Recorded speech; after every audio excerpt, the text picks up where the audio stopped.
আমি আরেকটু কথা বলতে চাই, কঠিন কথা অনেকের পছন্দ হবে না। আমার কানে অনেক কথা আসে যেগুলো আমি এখন যদি বলি রোজার মাসে ইফতারের আগে হয়তো বলা ঠিক হবে না, কিন্তু একটি কথা বলতে চাই। আপনারা দয়া করে, এখানে প্রশাসনের লোক আছে, এখানে আমাদের প্রশাসনের লোক আছে, অ্যাডমিনিস্ট্রেশনের লোক আছে, আপনারা ইতিমধ্যে একটা চিঠি পেয়েছেন আমার কাছ থেকে। সেই চিঠিটা প্রত্যেকটা সরকারি দপ্তরে গেছে।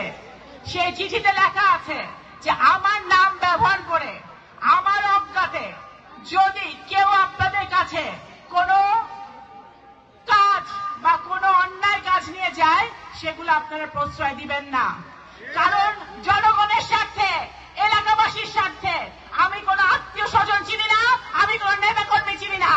এখানে আমার সবচেয়ে বড় আমার আপনজন হলো আমার সামনে আমার মানুষ, আমার নগরকান্দার মানুষ, আমার সালতার মানুষকে যদি ভালো রাখতে হয় তাহলে পরিবার পরিজন নেতা কর্মী সব ত্যাগ করে আমার সেবায় নিয়োজিত হতে হবে।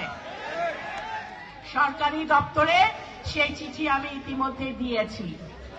মাটি কাটা, তারপরে বিভিন্ন বালু কাটা, বিভিন্ন অপকর্ম থেকে আপনাদেরকে বিরত থাকতে হবে, এবং সেইটা যখন প্রশাসন বন্ধ করতে যায় তখন যদি আপনারা আপনাদের দলীয় পরিচয় দিতে চান তাহলেও তাদের বিরুদ্ধে ব্যবস্থা আমি মনে করি প্রশাসনের নেওয়া উচিত। এটা আমি আজকে সাবধান করে দিলাম। দয়া করে সকল অন্যায় কাজ থেকে আপনারা বিরত থাকবেন।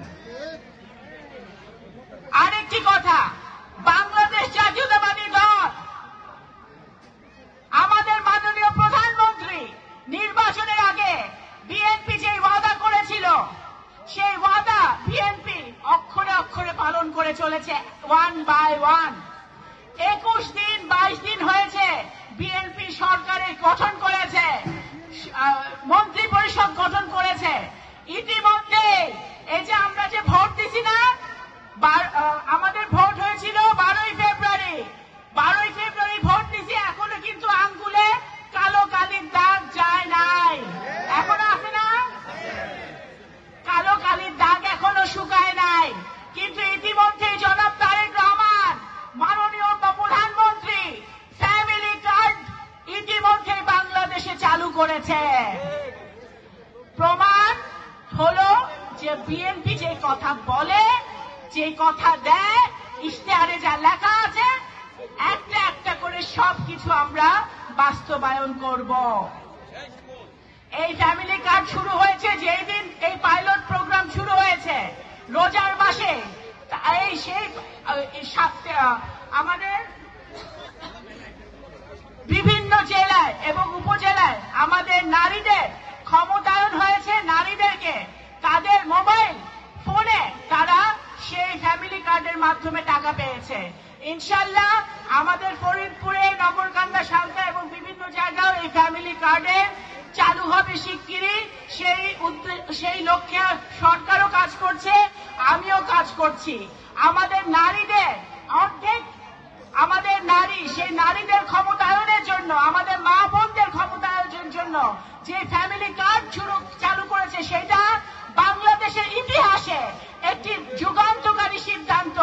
দেশনেত্রী বেগম খালেদা জিয়া প্রাথমিক শিক্ষা অবৈতনিক করে যেরকম আমাদের নারী শিক্ষায় একটি যুগান্তকারী সিদ্ধান্ত নিয়েছিলেন, ঠিক একইভাবে ওনার সন্তান বর্তমানে বাংলাদেশের মাননীয় প্রধানমন্ত্রী ফ্যামিলি কার্ড চালু করে সেই নারীদের ক্ষমতায়নকে আরো 100 ভাগ সামনে এগিয়ে নিয়ে গিয়েছেন। শুধু তাই নয়, আমাদের কৃষক ভাইদের জন্য কৃষি ঋণ মওকুফ করা হয়েছে। 10,000 টাকা পর্যন্ত কৃষি ঋণ মওকুফ করা হয়েছে, সুদ সহ মওকুফ করা হয়েছে ইনশাআল্লাহ। আবার আমাদের 16 তারিখে, এই মাসের 16 তারিখে সারা বাংলাদেশে খাল খনন কর্মসূচি শুরু হবে, এবং ফ্যামিলি কার্ড, কৃষক কার্ড, যেটা বাংলাদেশ জাতীয়তাবাদী দলের প্রতিশ্রুতি ছিল, সেইটাও শুরু হবে ইনশাআল্লাহ। নগরকান্দা, সালতায় আমি একটি কথা বলতে চাই। ইনশাআল্লাহ আমি ইতিমধ্যে 2 থানার প্রশাসনের সাথে কথা বলেছি। ঈদের পরে আমরা আমাদের যে